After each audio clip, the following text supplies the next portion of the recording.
السلام عليكم ورحمة الله وبركاته أمد رير سومالان يا أمد إسلام كعباي وإن السلامي المير كستو آيات شوكتان waxaan doonayaa maanta inaan wax yar ka idhaahdo joogitaanka in Cumar Cabdi Qaalib magaalada Hargeysa ku joogo iyo fiidiyoo ay duubtay gabadha la yiraahdo Sahra Halgan oo haddana shalaytay duubta filaya haddana waxay soo duubtay fiidiyoo kale oo raaligelin ay ka bixisay raaligelintaasi sida ila muuqato iyo maxaan ku idhaahdayay joogitaanka in Cumar Cabdi Qaalib sifaha uu ku yimi oonan anigu weli afaansanayn warqad bay dawladdu soo saartay la yiri dawladda soo saartay shakhsiyan wax dawladdi soo saartay ilama eegay shacbad iyo saxiixtoona kuma oolin luuqad suuqdii ay ku qornayd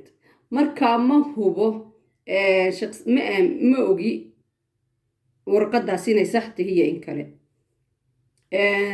dad badan waxay ula muuqataa macnihii su'aal bay ka keenayeen sida warqadu u qornayd weli alaan anigu kulley maan arag meel ay dawladdi kaga hadashay oo jira warqada annaga naga timi oo annagaa soo saarnay iyo in macnihii maan maqal weli maan arag taasi waxa weeyaan wax aad iyo aad loola yaabo oo dew haddii isbeddel haddii la sameeyey oo ay tahay inay siyaasiyiinta ku abtirsado Somalilan laakiin aaminsan maxaan ku idhaahdaye mabda'a kale iyo waxa midnimada lagu sheego haddii ay noqotay inay iska yimaadaan Somalilan ayaga oon xiitaa aan sheegin kuwii hore kan waxay ku dhaameen kuwii hore waxay odhan jireen xilka waan iska casilay mabda'aygiina waan bedelay inkastoo qaarkood badani ficilka ay samaynayaan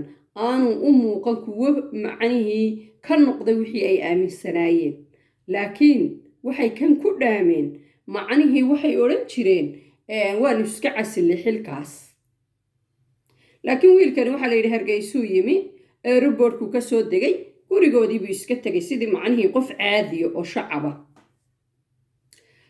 marka macnida wax laga xumaado weeye wax aad iyo aad loola yaabo weeye haddii uu ka badbaaday in xarig in la xidho oo maxaan ku idhahday madheero loo diro waxay ahayd haatan inuu isa soo hortaago ummadda uu yidhaahdo xilkaa waan iska casilay laakiin hadda waxay u muuqataa ninaan xilna iska casilin waxna aan macnihii mabdi'iisiina aan bedelin Hargeysa intuu joogo ayaama joogo ku noqon doono meeshiisii taasina waxay guuldarro ku tahay dowladnimada Somalilan iyo halgankii ummadda reer Somalilan iyo ummadda reer Somalilan halkii ay u socdeen macni ayay dhabar jab ku tahay marka hadday dad shacabku qaadanayaan taas oo ay yeelayaan ta ayagay u tahay laakiin anigu waxaan aaminsanahay qof kasta eeg meel baan wax ku soo qoray dad baa waxay ii soo qoray saaday dadkaad ka hadlaysaa waa muwaadiniin reer Somalilan waa sax weeye waa muwaadiniin reer Somalilan laakiin qofka Somalilan ee dambiilaha ahi soo ma aha in lagu qaado sharciga Somalilan ninka xamar jooga ee 30 sano joogay ee dowladnimada Somalilan ka soo horjeeda waxay ahayd inuu xabsi mutaysto in muwaadiniinta kale eeg waxa ka dambi culus ninka ka soo horjeestay jiritaankii Somalilan gooniisutaankii Somalilan qadiyadii Somalilan waxa ka dambi culus miyaa inaan yaro waxaday jeelasha Somalilan way buuxaan dambiilayaal baa ka buuxa waxa u xidhan yihiin dadka xidhxidhani inaan yaro tuuga inaan yaro istireen ninna nabar ku dhuftay marka ma kuwaasa ka dambi culus ka Muqdisho jooga ee siyaasadii Somalilan iyo jiritaankii Somalilan iyo dowladnimadii Somalilan ba ka soo horjeesta ee habeen iyo maalin ka shaqaynaya macni burburinta Somalilan ka shaqaynaya ninka Muqdisho jooga waa nin ka shaqaynaya burburinta Somalilan marka kuwii ka shaqaynaya burburinta Somalilan waxa ka dambi cuslaaday inamada yar tamaandhada iyo moobilada Hargeysa dumarka kala yaaca kuwaas la xukumaya ninkii muqdisho joogay ee jiritaanka somalilan iyo dowladnimada somalilan dhabarjabinta ku ahaana hargeysu iska imanaya. waa wax aada iyo aada looga xumaado. dowladda waxaan ka codsanaynaa haddii ay wax maqlayaan dadkani in sharci laga soo saaro imaatinka ay dadka maanta dee waabay adagtay si sharci looga soo saara. sababtu tahay maanta markuu inuu cumar cabdi qaalib hargeysa fadhiyo foosiisida ay isaga timaadaana waa jilicsantay. lama odhan karo maxaad u timi, cid odhan karaysaa ma jirto. mahdi inuu beriis ka yimaadaa waa caadi weeye, oo intuu airport ka soo baxo guri sabaxareed ay iska dhex seexdo waa macnihii wax joojinaya ma jiraan. sababtu tahay dee waxaa loo furay waddaa loo furay. markii la ogolaaday inuu mid la mid ah oo inta ay yihiin ahaa uu yimaado hargeysa, cidina aanay kaba wada hadlin, waxaan macnihii waxbaba laga soo qaadin, dee ayaguna waa iska imanayaan. marka haddii ay dowladdu doonayso inaanay shacabka iyo ummadda reer somalilan aanay isku dirin, ninkan waa inay deg deg uga hadlaan. ninkani waa inuu ummadda soo hor fadhiisto, waa in uu sheego inuu xilkaa iska casilay. haddii aanay taasi jirinna waa in beri toole jeelka la dhigo.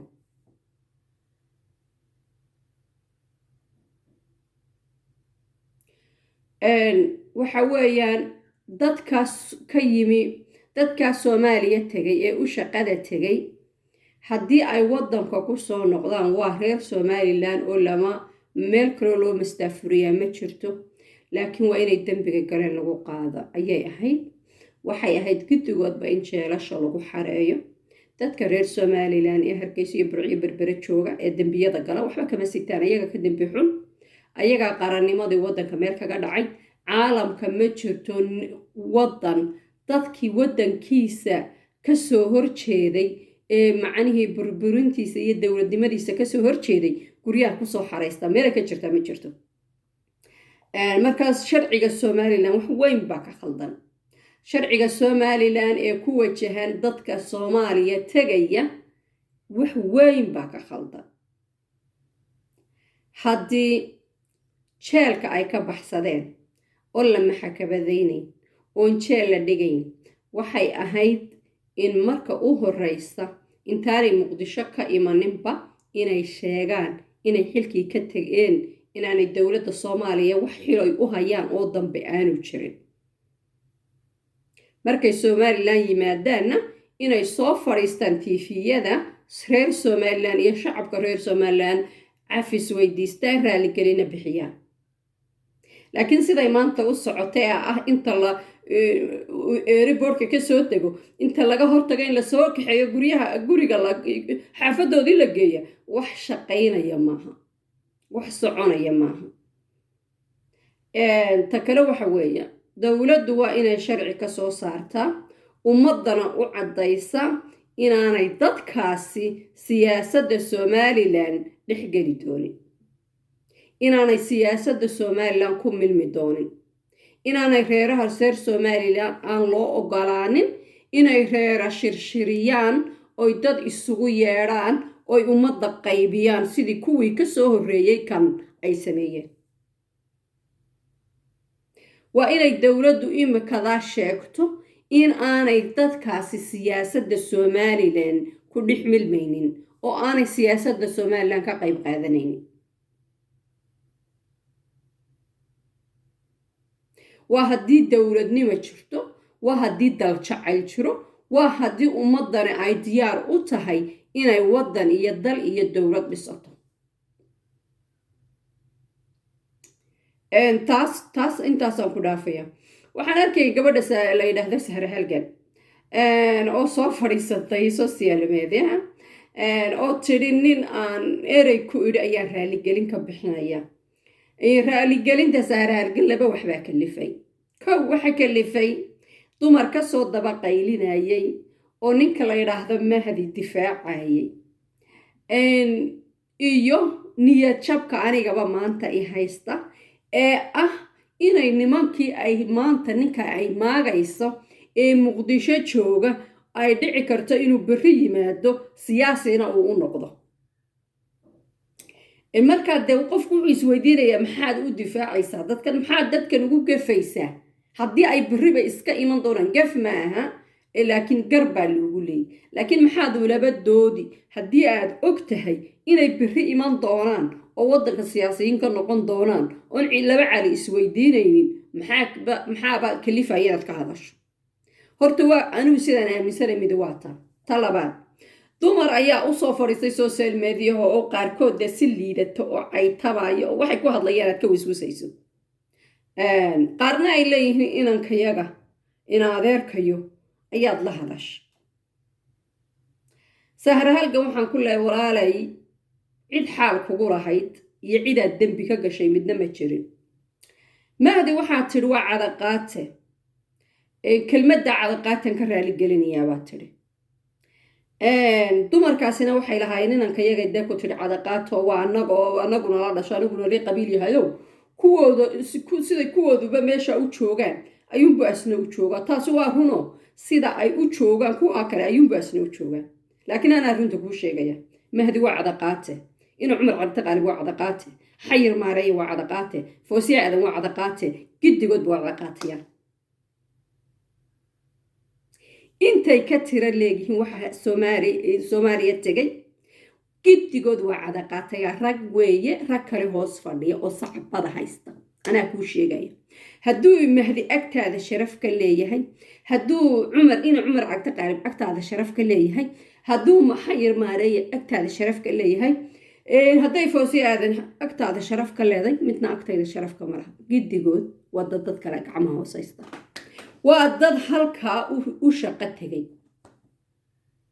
wax ay yihiinna ma jirto, wax sharafay Soomaaliya ku leeyihiinna ma jirto. ninkaad Mahdi ku sheegaysaa kow shalayta ra-iisul wasaarenimadii ayadoo mid kale oo 5 bilood sii haynaya la siinayo ayaa loo quuri waayo laga diiday. waxaa lagu tilmaamaa uu magaciisu yahay ra-iisul wasaare ku-xigeen. xagga caalamka ka jirtaa ra-iisul wasaare ku-xigeen? walaal, ama ooya ama qayliya ama dooda, giddigoodba waa cadaqaatayaan. anaa kuugu celcelinaya, Mahdi waa cadaqaate. anaa kuugu celcelinaya inuu Cumar Cabdi Qaalib waa cadaqaate. anaa kuugu celcelinaya foosiye xaaji aadan waa cadaqaate. xayir maareeye iyo kaysha yar waa cadaqaatayaan. gebigoodba waa cadaqaatayaan. Somaliland hadduu sharci shaqaynayo oo sharci ka jiro, waxay ahayd in jeelka lagu guro. inay Somaliland yimaadaan, inay siyaasadda Somaliland ka qayb galaan, inay Somaliland cid qof reer Somaliland difaaco uma qalmaan. Sahra Halgan gardarra ku haysataan iyo qabyaalad yaroo liidata. weligay maan arag Sahra Halgan oo intay meel soo fadhiisatay reer caayaysa, qabiil caayaysa. ninka aad leedahay Mahdi baa la yidhaahdaa ka difaacaysaa, magaceedii buu sitaa. Soomaaliya intuu tegay ayuu yidhi waxaan ka imi reer Somaliland oo reer Somaliland bay matelaa. ina Cumar Cabdi Qaalib aniga shalay magacaygu sitay, imanu matelin. Mahdina sidaasuu Sahra magaceeda u sitaa, asaanu u matelin. marka dadka aad haddaa idinku xamar u dirsateen, dadka idinka shaqo idinku maqan yihiin, waxaad ku tidhaahdaan mid walooba hadduu habar jeclo yahay, waxaad tidhahdaa markaad xamar ka degto waxaad tidhahdaa habar jeclo ay soo diratay ee qaadan magaca Somaliland. kan garxajis aad sheegayso markuu xamar tegay waxay ahayd inuu yidhaahdo nin garxajis laba ah oo reerka garxajis la yidhaa ayaan u shaqeeyaa, ee ma aha inuu qaato ummadda reer Somaliland magaceeda. dir iyo daarood ummadda reer Somaliland ee ku nool Somaliland inuu magaceeda qaato adna aad ku difaacdo garxajisnimo waa khalad walaa. ka habar jeclaad sheegaysa ee yidhi Somaliland baan matala, anu ma dirsan inaan ma matalo. hadduu markaad u doodayso, markaad anigu wax ka sheega haddaynan habar jecli u doodo, waxaan ku leeyahay walaala ninka u sheeg inuu habar jeclo yahay, uu habar jeclo magaceeda qaato oonu Somaliland qaadan. marka waxaan leeyahay Sahra Halgan waa ka gardarantiin, waana ka khaldanaydeen. waxaa ku hadlaysaan ismaydaan ogay, waxaad difaacaysaan maydaan garani. haddaad leedahay Mahdi iyaan difaacaya, dee waa yahay halkaad ku diratay noo sheeg, maaduu siyaasi kuu yahay. ma siyaasad Somaliland baa ku shaqeeya, reer Somaliland baa dirtay. waryaala gun baa tihiin dhammaantiin, dad liita baa tihiin dhammaantiin. dad dowlad noqon karana uma eegidin marka ummaddaa sacabada hoos haysataan sacabada hoos haysta assalaamu calaykum waraxmatullahi wabarakaatu